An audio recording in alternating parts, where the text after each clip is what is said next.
राम मंदिर की तैयारी पूरी हो चुकी है। मंदिर प्रांगण सज गया है, परिसर तैयार है, गर्भगृह में रामलला की मूर्ति रख दी गई है और 140 करोड़ भारतीयों की आंखें इस वक्त अयोध्या की ओर हैं।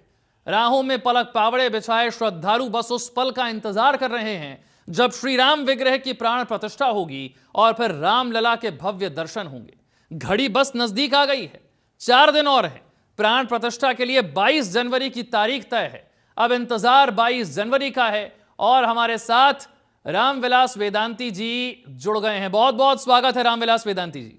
बीजेपी के पूर्व सांसद और राम मंदिर आंदोलन से जुड़े रहे नायक, जिनके पास राम मंदिर के संघर्ष की अनेकों कहानियां हैं, राम मंदिर के आंदोलन से जुड़ी अनेकों स्मृतियां हैं। आज रामविलास वेदांती जी से समझेंगे कि आज जब सैकड़ों वर्षों का यह सपना सच होने जा रहा है, रामलला विराजमान होने जा रहे हैं, प्राण प्रतिष्ठा होने जा रही है, तब उनके मन में किस तरह की भावनाएं हैं, इसकी तैयारी को लेकर वो क्या सोचते हैं, शंकराचार्य की कही बातों को लेकर उनकी प्रतिक्रिया क्या है। रामविलास वेदांती जी, बहुत बहुत स्वागत है आपका। ठीक है, बताइए। रामविलास जी, बहुत सारे सवाल हैं राम मंदिर को लेकर, लेकिन आप चूंकि इस आंदोलन से इतने लंबे वक्त से जुड़े रहे हैं, आपकी आंखों के सामने ये एक एक घटना घटी है। सबसे पहले मैं चाहूंगा कि करोड़ों राम भक्तों के मन में जो भावनाएं हैं उन्हें शब्द देने का काम आज आप करें, क्योंकि आपने इस लंबे संघर्ष को देखा है और जब यह सपना सच होने जा रहा है तो इससे जुड़ी जो भावनाएं हैं रामविलास वेदांती जी के मन में, वो भावनाएं क्या हैं? भगवान रामलला के मंदिर को 1528 में बाबर ने तोड़ा था और इसके बाद तब से लड़ाई चल रही थी। सन 49 में 22 और 23 दिसंबर की रात्रि को भगवान रामलला का प्राकट्य हुआ था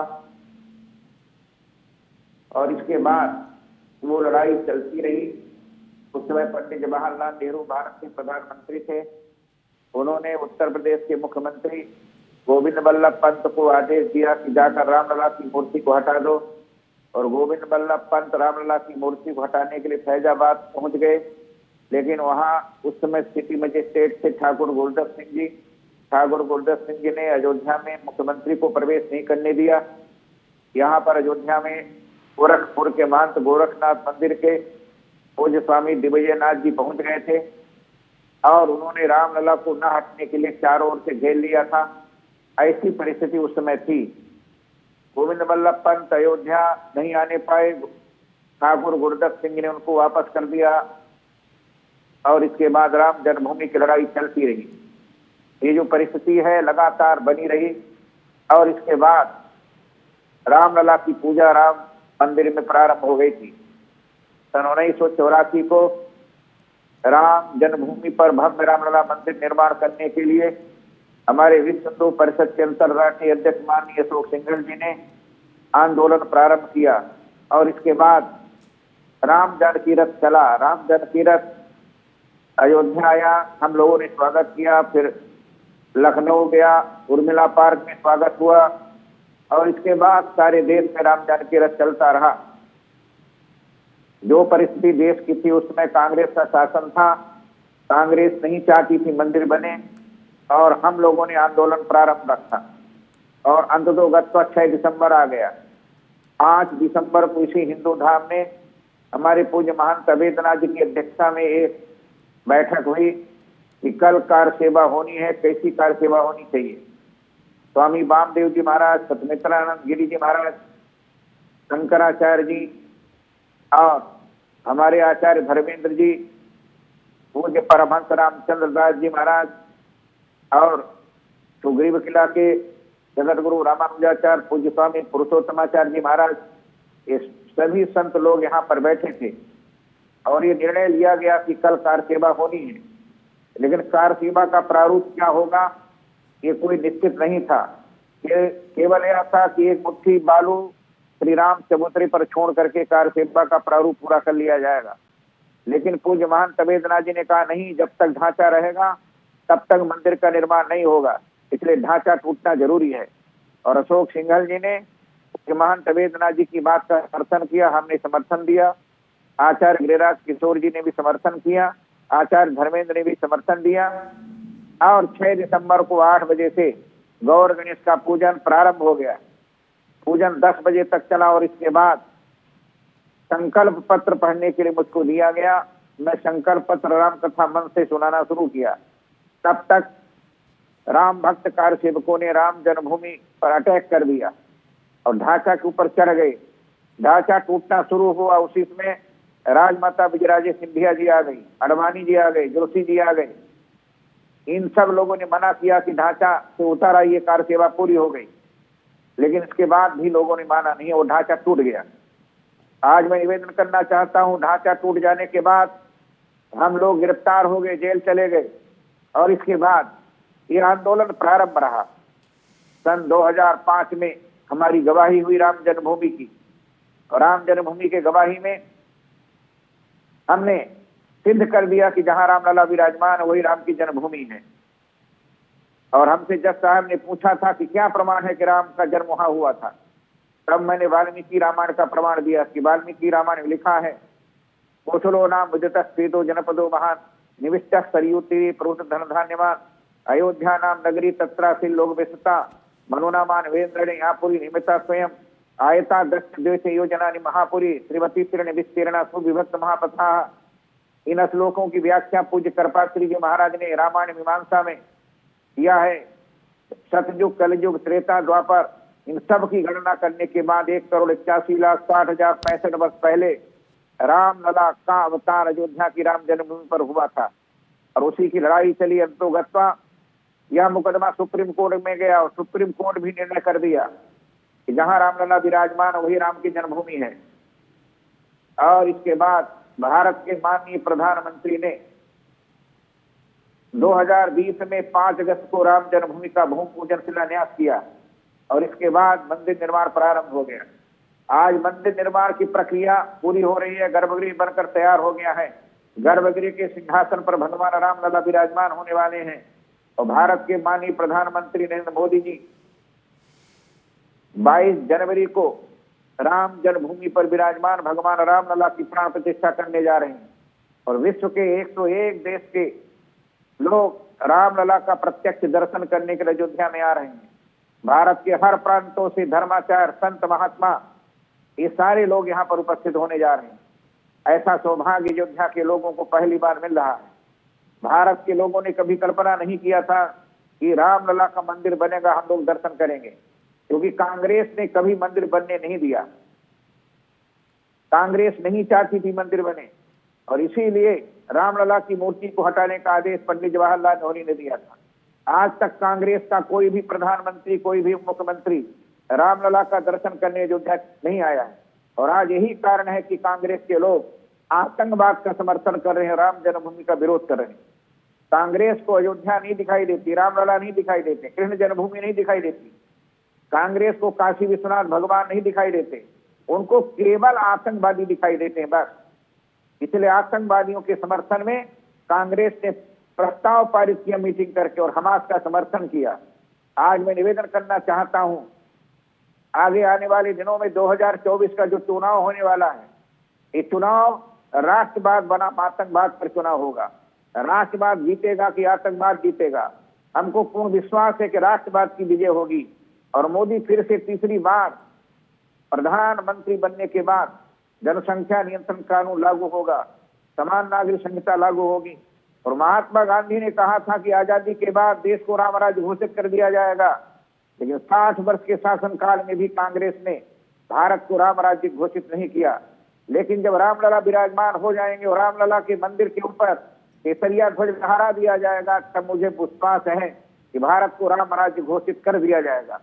आगे आने वाले दिनों में सामाजिक समरसता के लिए, राष्ट्रीय सद्भावना के लिए, राष्ट्रीय एकता के लिए सबको साथ में मिलाकर चलने का जो काम नरेंद्र मोदी जी ने किया, आज तक किसी प्रधानमंत्री ने ऐसा नहीं किया है।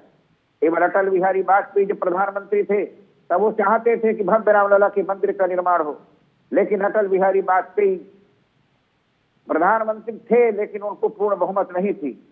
अब हमको पूर्ण बहुमत की प्राप्ति हो गई है और पूर्ण बहुमत के साथ हम चाहते हैं कि सामाजिक समरसता बनी रहे, राष्ट्रीय सद्भावना बनी रहे, राष्ट्रीय एकता बनी रहे और इसके लिए हम सब लोग काम कर रहे हैं। आगे आने वाले दिनों में 22 जनवरी को प्रधानमंत्री नरेंद्र मोदी जी के द्वारा जो भगवान राम के उस अद्भुत मंदिर में, अलौकिक मंदिर में, दिव्य मंदिर में, भव्य मंदिर में भगवान राम लला का मंगलमय दिव्य रूप हम सब लोग अपनी आंखों से देखेंगे और सारे विश्व के लोग आएंगे। इसलिए मैं भारत के माननीय प्रधानमंत्री को धन्यवाद देता हूं, जिन्होंने ऐसा मंगलमय दिव्य कार्य करके और अयोध्या के वैभव को बढ़ाने के लिए, अयोध्या के विकास के लिए ऐसा मंगलमय दिव्य कार्य किया है।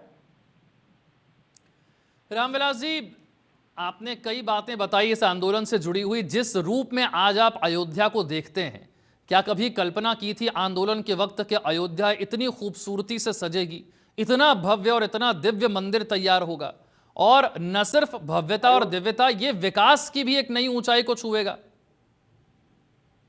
अयोध्या में ऐसा दिव्य विकास होगा, ये कल्पना किसी ने नहीं किया था। ये तो नरेंद्र मोदी जी आए, भारत के प्रधानमंत्री बने, तब यह सौभाग्य अयोध्या वासियों को प्राप्त हो रहा है। अयोध्या के लिए भारत के माननीय प्रधानमंत्री ने 85,000 करोड़ का पैकेज दिया है। अयोध्या में राम पथ बन रहा है, भक्ति पथ बन रहा है, अयोध्या में चारों रिंग रोड बन रहा है। अयोध्या का जो विकास राम की पैड़ी का हो रहा है, राम की पैड़ी को हमारे माननीय प्रधानमंत्री ने योगी आदित्यनाथ जी के माध्यम से जो प्रारूप प्रस्तुत किया है, उसकी कल्पना नहीं की जा सकती है।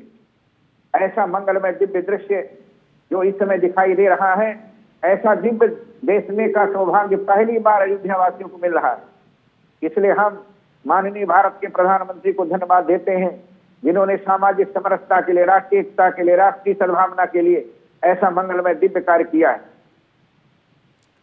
रामविलास जी, बहुत ही शुभ घड़ी है जिसका सैकड़ों वर्षों से इंतजार था। इसके बावजूद कुछ लोगों की नाराजगी है।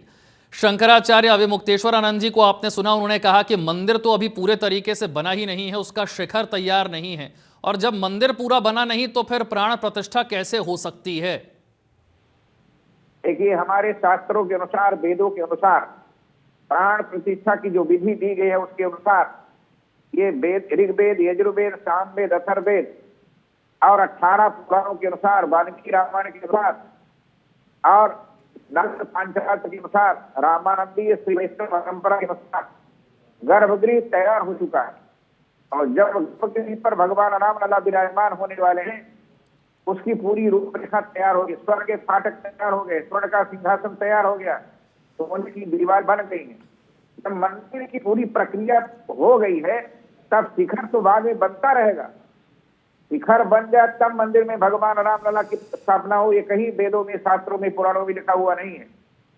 जहां भगवान राम विराजमान होने वाले हैं, वो बनकर तैयार हो गया, उसकी व्यवस्था हो गई है।